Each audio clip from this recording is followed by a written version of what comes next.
मजहर टिब्बी जो किसी वजीर आजम की तरह कोट लखपत जेल में एक क्लास की सहूलियत के मजे उड़ा रहा था और उस तीन चक्की जिसमें कभी साबिक वजीर आजम भुट्टो को कैद रखा गया था।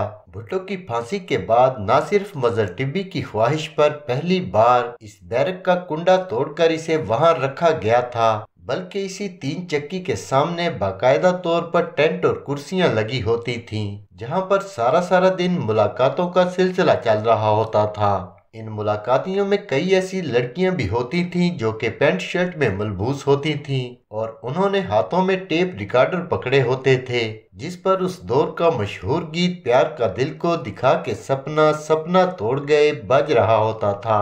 क्योंकि इन लड़कियों का ताल्लुक बड़े बाअसर घरानों से था, इसलिए जेल के अमले में किसी की भी इतनी जुर्रत न थी कि वो इनको रोक सकें। जेल में मजहर टिब्बी के असर व रसूख और ताकत का ये आलम था कि कैद के दौरान एक भी दिन ऐसा नहीं था जब मजहर टिब्बी मुलाकात के लिए जेल की राहदारी तक आया हो। लेकिन फिर हालात बदले और 1994 में सैयद रहमत अली शाह नामी एक इंतहाई नाडार, बेबाक और ईमानदार सुपरिटेंडेंट ने कोट लखपत जेल का चार्ज लिया। जेल के अमले ने सैयद रहमत अली शाह को ब्रीफिंग देते हुए बताया कि जेल के अंदर तीन ग्रुप्स हैं, इब्राहिम उर्फ इबा गुज्जर और अलाउद्दीन लावा ये एक ग्रुप है, जबकि दूसरा ग्रुप सुहेल ज़िया भट्ट का है जो रिश्ते में मियां नवाज शरीफ के बहनोई लगते हैं, और तीसरा ग्रुप मजहर टिब्बी जो कि लाहौर का टॉप गन है। अगर आप किसी तरीके से इन तीनों ग्रुप्स को काबू कर लें तो जेल में कानून की पासदारी कायम करना आसान हो जाएगी। सुपरिटेंडेंट सैयद रहमत अली शाह अमले की बात पर अमल करते हुए जेल का राउंड करते हैं और सबसे पहले इब्राहिम गुज्जर की बैरक में पहुंचते हैं, जहां वो एक ट्राली पड़ी हुई देखते हैं जिस पर MSF लिखा हुआ था। तो जेल सुपरिटेंडेंट इब्राहिम गुज्जर से सवाल करते हैं कि क्या आप स्टूडेंट हैं। आगे से इब्राहिम गुज्जर ये जवाब देता है कि नहीं जनाब, हम स्टूडेंट नहीं। जिस पर रहमत अली शाह पूछते हैं फिर ये जो ट्राली तुम्हारे सेल में पड़ी हुई है इस पर MSF किस वजह से लिखा हुआ है, जिस पर पीछे खड़ा डिप्टी सुपरिटेंडेंट फौरन बोलता है कि सर ये हॉस्पिटल की ट्राली है। सैयद रहमत अली शाह इब्राहिम गुज्जर और अलाउद्दीन लावे को बड़े अच्छे अंदाज से कायल करते हुए इनसे कहते हैं कि ये ट्राली मरीजों के लिए है, सो इसे हॉस्पिटल में होना चाहिए, लिहाजा ये ट्राली वापस कर दो ताकि इसे वार्ड में वापस रखा जा सके। और यूं इब्राहिम गुज्जर और अलाउद्दीन सुपरिटेंडेंट साहब की बात मानकर ट्राली वापस कर देते हैं। नेक्स्ट वीक सैयद रहमत अली शाह का अगला राउंड मियां नवाज शरीफ के बहनोई सुहेल ज़िया भट्ट की बैरक की जानिब हुआ तो वो चारपाई पर बैठा हुआ था।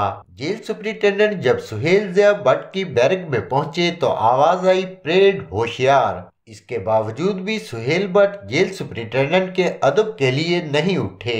हालांकि जब सुपरिटेंडेंट जेल के दौरे पर निकलता है तो बड़े बड़े सियासतदान भी खड़े होकर इसे सलाम करते हैं। जेल सुपरिटेंडेंट की इसी ऑनर से मुताल्लिक भुट्टो साहब ने अपनी किताब में ये बात लिखी थी कि अगर मुझे पहले पता होता कि सुपरिटेंडेंट इस कदर ताकतवर और इख्तियारात का मालिक होता है कि मुल्क के वजीर आजम को भी फांसी लगाने से गुरेज नहीं करता, तो मैं सियासतदान बनने की बजाय सुपरिटेंडेंट बनने को तरजीह देता। खैर, सैयद रहमत अली शाह ने सुहेल ज़िया भट्ट से पूछा कि आपने सेल में ये तीन चारपाइयाँ क्यों रखी हुई हैं, तो आगे से सुहेल भट्ट ने जवाब दिया कि एक चारपाई पर मैं सोता हूँ जबकि बाकी दो चारपाइयों पर मेरे मुशक्की सोते हैं। सुहेल ज़िया भट्ट के जवाब पर सुपरिटेंडेंट ने कहा कि क्या आपकी A क्लास है, जिस पर डिप्टी बोला कि नहीं सर, ये B क्लास के कैदी हैं। तो सुपरिटेंडेंट ने कहा कि अगर ये B क्लास के कैदी हैं तो इन्हें A क्लास की सहूलियात कैसे दी जा सकती हैं, तो लिहाजा ये दो चारपाइयाँ मैं ले जा रहा हूँ। तो सुहेल भट्ट गुस्से से बोला कि फिर आप मेरी चारपाई भी ले जाएं।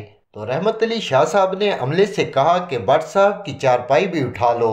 इससे अगले हफ्ते तीसरा और लास्ट दौरा जेल के सबसे ताकतवर कैदी मजहर टिब्बी के 3 ब्लॉक का था। जेल के कैदियों के दरमियान इस दौरे से मुताल्लिक चहमगोइयां चल रही थीं कि आज जेल सुपरिटेंडेंट और मजहर टिब्बी का मैच पड़ेगा। लिहाजा जब सुपरिटेंडेंट साहब मजहर टिब्बी के ब्लॉक में पहुंचते हैं तो ये देखकर शशदर रह जाते हैं कि बैरक में एक तरफ एक्सरसाइज का सामान पड़ा हुआ था, बैडमिंटन का नेट लगा हुआ था और डेक पर हल्की आवाज में म्यूजिक चल रहा था, जबकि दूसरे ब्लॉक में मजर टिब्बी ने अपना वॉशरूम बनाया हुआ था और तीसरे ब्लॉक में अपना किचन रखा हुआ था। इतने वीआईपी माहौल के मजे उड़ाने वाले मजर टिब्बी से जेल सुप्रिंटेंडेंट ने तंजिया पूछा कि भाई क्या आप स्टूडेंट हैं? जिस पर मजर टिब्बी बोला कि नहीं जनाब, मैं स्टूडेंट नहीं हूँ। सुप्रिंटेंडेंट साहब ने पूछा तो भाई क्या आप सियासतदान हैं? उसने बोला नहीं। तो क्या आपकी ए क्लास है? मजर टिब्बी बोला जी नहीं, मेरी बी क्लास है। जिस पर सुप्रिंटेंडेंट साहब बोले तो फिर आपको ए क्लास की सहूलियात कैसे मिल सकती हैं? रवायती अंदाज में जब जेल सुप्रिंटेंडेंट ने इसे जिद किया तो मजर टिब्बी बोला कि जनाब ये सब आपकी शफकत है। जिस पर सैयद रहमत अली शाह बोले कि नहीं, ये मेरी शफकत नहीं, क्योंकि अगर मैं आपके साथ शफकत करूंगा तो फिर सारी जेल के कैदियों के साथ भी मैं यही शफकत करूंगा। लिहाजा ये सब सामान जो तुमने रखा हुआ है इसकी जेल के कवानीन में कोई गुंजाइश नहीं। और ये जो बॉडी बिल्डिंग का सामान यहाँ पड़ा है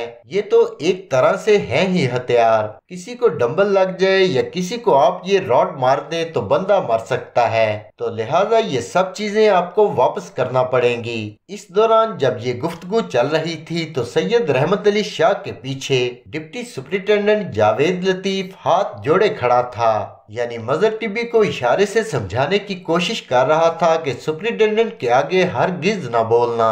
यूं कहिए कि डिप्टी दबे अंदाज से सुप्रिंटेंडेंट से भी डर रहा था और मजर टिब्बी से भी। मजर टिब्बी क्योंकि एक पढ़ा लिखा नौजवान था तो मौके की नजाकत को समझते हुए खामोश रहा। जिसके बाद रहमत अली शाह साहब के हुक्म पर मजर टिब्बी के ब्लॉक से म्यूजिकल डेक समेत सारा सामान उठा लिया गया। इसी के साथ जेल सुप्रिंटेंडेंट साहब ने यह हुक्म भी जारी कर दिया कि अब से मजर टिब्बी की कोई भी मुलाकात जेल के अंदर नहीं होगी और मुलाकात के लिए इसे आम कैदियों की तरह दिल्ली आना होगा। लेकिन शायद सैयद रहमत अली शाह साहब को मजर टिब्बी की ताकत और असर रसूख का ठीक से अंदाजा नहीं था। लिहाजा इस वाक़े के कुछ ही रोज बाद जब सुप्रिंटेंडेंट साहब जेल में कैदियों का मुलाहिजा कर रहे थे तो इस दौरान आईजी जेल खाना जात मोहम्मद हुसैन चीमा की जानिब से जेल सुप्रिंटेंडेंट के अर्दली को फोन आया। आईजी साहब ने इंतहाई सख्त आर्डर जारी करते हुए इस अर्दली से कहा कि फौरन जाकर सैयद रहमत अली शाह से उसकी पेंसिल पकड़ लो। अब इस वक्त के बाद अगर उन्होंने किसी भी कैदी की गिनती डाली तो इसके जुम्मेदार तुम होगे। सैयद रहमत अली शाह जो कि कैदियों का मुलाहजा करने के बाद इन्हें वार्निंग देकर रिहा करने ही वाले थे तो इतने में वो अर्दली भागा भागा आया और जेल सुप्रिंटेंडेंट साहब के हाथ से कलम लेते हुए बोला कि सर, आईजी साहब की तरफ से बड़ा सख्त ऑर्डर आया है, लिहाजा अब आप किसी भी पेपर पर साइन नहीं कर सकते और मजीद ये कि आपको फौरी तौर पर ट्रांसफर कर दिया गया है। सैयद रहमत अली शाह इस कदर ईमानदार और खुददार आदमी थे कि ये बेइज्जती बर्दाश्त न कर सके कि एक मुजरिम के इमा पर आईजी के हुक्म से एक अर्दली ने कैदियों के सामने इनके हाथ से कलम छीनकर फौरी तौर पर ट्रांसफर का ऑर्डर सुना दिया है। सो अपनी इस बेइज्जती का सदमा ना बर्दाश्त करते हुए इनकी तबीयत खराब हो गई और उन्होंने अपना सर ढीला छोड़कर मेज पर रख दिया। लिहाजा फौरी तौर पर जेल के डॉक्टर को बुलाया गया। डॉक्टर ने जब सुप्रिंटेंडेंट साहब की नब्ज पर हाथ रखा तो मायूसी से बोला कि जेलर साहब रज़ाए इलाही से वफात पा चुके हैं। मजर टिब्बी की ताकत का ये आलम था कि इसके केस ट्रायल के लिए जेल की फैक्ट्री में ही अदालत लगाई जाती थी और इसकी तारीख वाले दिन जब इसे फैक्ट्री के अंदर ट्रायल के लिए ले जाया जाता था तो 5 से 6 अफसरान और काफी सारे कांस्टेबल इसकी बैरक से इसे लेने जाते थे। मजर टिब्बी जो हर तारीख पर नए से नए फैशन और माइकल जैक्सन के जैसे ऐसे एंटीक किस्म के कपड़े पहनता था कि जेल के कैदी इसकी एक झलक और इसके स्टाइल को देखने के लिए अपनी बैरकों के आगे इंतजार में खड़े होते थे। जेल के आम कैदियों की नजर में मजर टिब्बी की इस कदर अमेजिंग पर्सनालिटी थी कि वो हमेशा ये जानना चाहते थे कि मजर टिब्बी क्या पहनता है, क्या करता है और क्या बोलता है। मजर टिब्बी क्योंकि कैदियों के एक अलग डिपार्टमेंट में रहता था इसलिए आम कैदियों की इस तक कोई रसाई नहीं थी। जेल में इसके चंद ही खास दोस्त थे जिसके साथ इसका उठना बैठना था, जैसे कि इसका एक अंग्रेज दोस्त क्वीन पाइन और एक आला ओहदे पर फायज अफसर की बीवी, जो कि जेल के अंदर मुकदमा वार थी। रोजाना जनान खाने से निकलकर मजर टिब्बी के पास बैंक खेलने जाती थी और किसी अफसर की जरूरत नहीं होती थी कि वो इसे रोक सके। ये बात सिस्टम के मुंह पर एक जोरदार तमाचे से कम ना थी, क्योंकि ये एक नामुमकिन बात है कि जेल के जनान खाने से कोई औरत निकलकर मर्दों के सेल में जाकर जुआ खेले, लेकिन ये सब कुछ होता रहा है। मजर टिब्बी ने इस कदर टैके से जेल काटी कि जब इसे ट्रायल के लिए फैक्ट्री में लगने वाली अदालत में पेश किया जाता था तो जज इसे अपनी साथ वाली कुर्सी पर बिठाकर इसका ट्रायल करने के साथ साथ इसे चाय और बिस्किट भी पेश करता था, और ये सब कुछ जेल के अमले के सामने हो रहा था। जेल में मजर टिब्बी के दोस्तों में ताहिर प्रिंस का भी शुमार होता था। जिन दिनों मजर टिब्बी जेल के अंदर था तो ताहिर प्रिंस भी इन्हीं दिनों गिरफ्तार हो चुका था, और जब ताहिर प्रिंस को जेल में लाया गया था तो कहा जाता है कि मजर टिब्बी खुद ताहिर प्रिंस का इस्तकबाल करने के लिए अपने ब्लॉक से बाहर आया था। कहा जाता है कि मजर टिब्बी और ताहिर प्रिंस सर्दियों की दोपहर में 3 ब्लॉक की छत पर चढ़कर न सिर्फ धूप सेका करते थे बल्कि ताश और लूडो भी खेला करते थे। हालांकि किसी भी आम कैदी को जेल की छत पर चढ़ने की हरगिज भी इजाजत नहीं होती, लेकिन मजर टिब्बी के लिए ये मामूल की बात थी, क्योंकि मजर टिब्बी के ताल्लुकात वजीर सेहत के अलावा सदर पाकिस्तान गुलाम इसहाक खान के दामाद के साथ भी थे। इसके अलावा मुस्तफा खर के बेटे बिलाल खर समेत बड़े बड़े सियासी नाम मजर टिब्बी से जेल में मुलाकात के लिए आते थे। लिहाजा इन्हीं सियासी शख्सियात की पैरवी ने मजर टिब्बी को अंडरवर्ल्ड का बहुत बड़ा टॉप गन बना दिया था।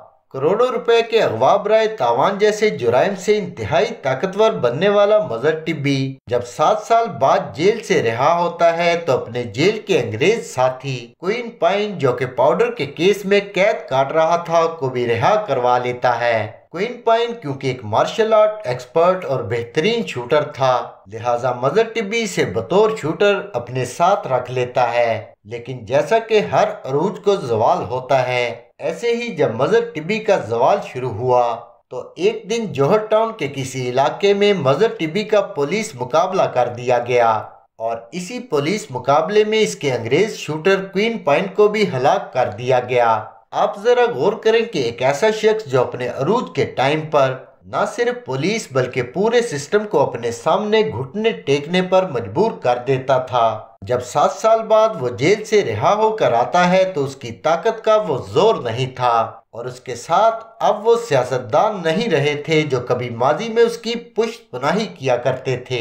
लिहाजा इसी कमजोरी का फायदा उठाते हुए लाहौर पुलिस मजर टिब्बी को कैफरे किरदार तक पहुंचाने में कामयाब हो जाती है, और वो मजर टिब्बी जो कल तक रॉकेट लॉन्चर, लेजर गन और क्रैकर्स के जरिए पुलिस वालों को मारकर जला दिया करता था, वक्त ने इसे मौत की अवधि नींद सुला दिया था। तो ये थी दर्जनों ब्लाइंड मर्डर्स करने वाले और करोड़ों रुपए के अगवा बराए तावान की वारदातों के सरगना और लाहौर के सबसे टॉप गन डॉन मजर टिब्बी की कहानी का पार्ट 2।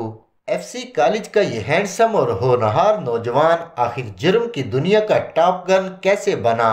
अगर आप ये जानना चाहते हैं तो इस वीडियो का पहला पार्ट मुलाहजा करें। इस वीडियो का लिंक आपको एंड स्क्रीन में मिल जाएगा। आई होप कि आपको हमारी ये काविश पसंद आई होगी। सो मजीद ऐसी ही सच्ची कहानियों के लिए वीडियो को लाइक करें, शेयर करें और इन्फोदिया चैनल को सब्सक्राइब करने के साथ बेल आइकॉन को भी प्रेस कर दें। नीचे कमेंट सेक्शन में हमें अपनी कीमती आरा से भी जरूर नवाजें। फिर मिलेंगे एक और दिलचस्प वीडियो के साथ। अल्लाह हाफिज।